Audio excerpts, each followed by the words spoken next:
అనకాపల్లి జిల్లా నర్సీపట్నంలో సిబిఐ అధికారులు దాడులు నిర్వహించారు. సిబిఐ అధికారుల నిఘాకు చార్టెడ్ అకౌంటెంట్ విద్యాసంస్థల యాజమాని చిక్కారు. ఇక సొసైటీ నిధులు వ్యక్తిగత ఖాతాకు మళ్లింపు చేసినట్లుగా ఆరోపణలు ఉన్నాయి. ఈ విషయాన్ని ఆదాయపు పన్ను శాఖ అధికారి రిటర్న్స్ లో గుర్తించాడు. ఇక దానిని సరిచేసేందుకు 20 లక్షల రూపాయలు డిమాండ్ చేశాడు. చివరకు 14 లక్షలకు ఒప్పందం కుదిరింది. చార్టెడ్ అకౌంటెంట్ కి 3 లక్షలు, శ్రీకాకుళం చెందిన మరో అకౌంటెంట్ కి 3 లక్షల రూపాయలు బదిలీ చేశారు. ఇక విషయం బయటకు రావడంతో రంగంలోకి సిబిఐ దిగింది. ఇన్కమ్ ట్యాక్స్ అధికారులతో పాటు మరికొందరిపై కేసు నమోదు చేశారు.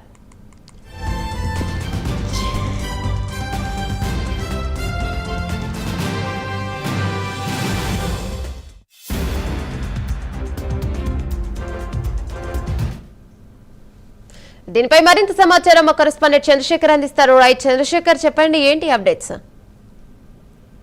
ఏమన్నా చూసుకుంటే అనకాపల్లి జిల్లా నర్సీపట్నంలో సిబిఐ అధికారులు సోదాలు అయితే నిన్న కలకలం రేపునటువంటి పరిస్థితి కనిపించింది. ప్రధానంగా చూసుకుంటే సిబిఐ అధికారులు నిఘా పెట్టినటువంటి చార్టెడ్ అకౌంట్ ఎవరైతే ఉన్నారో చార్టెడ్ అకౌంట్ తో పాటు ఒక పాత విద్యా సంస్థకు సంబంధించినటువంటి యజమాని కూడా అదుపులోకి తీసుకున్నట్లుగా తెలుస్తుంది. ప్రధానంగా చూసుకుంటే ఏదైతే పూర్తిగా కూడా చూసుకోవచ్చు.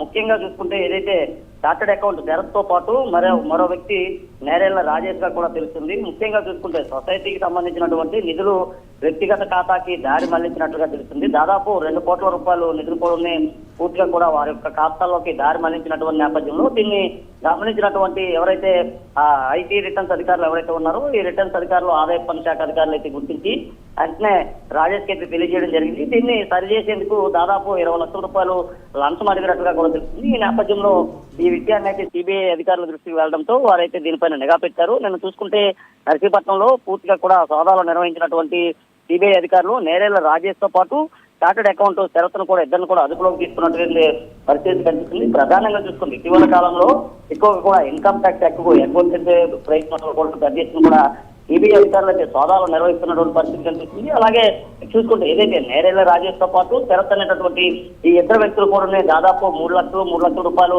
ట్రాన్స్ఫర్ చేసినట్లుగా తెలుస్తుంది. ఈ నేపథ్యంలోనే ఇదంతా కూడా సిబిఐ దృష్టికి వెళ్లడంతో పూర్తిగా కూడా ఏదైతే సొసైటీకి సంబంధించినటువంటి నిధులు ఏవైతే ఉన్నాయో ఈ నిధులు దారి మళ్ళినట్టుగా కూడా పూర్తిగా సిబిఐ అధికారులు అయితే నిర్ధారణకు వచ్చారు.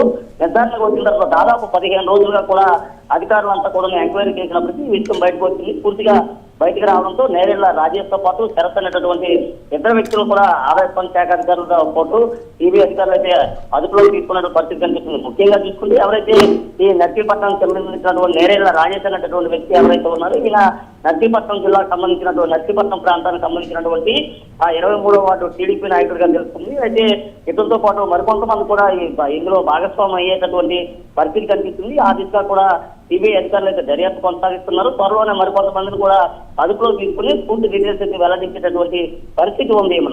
Right, thank you Chandrasekhar.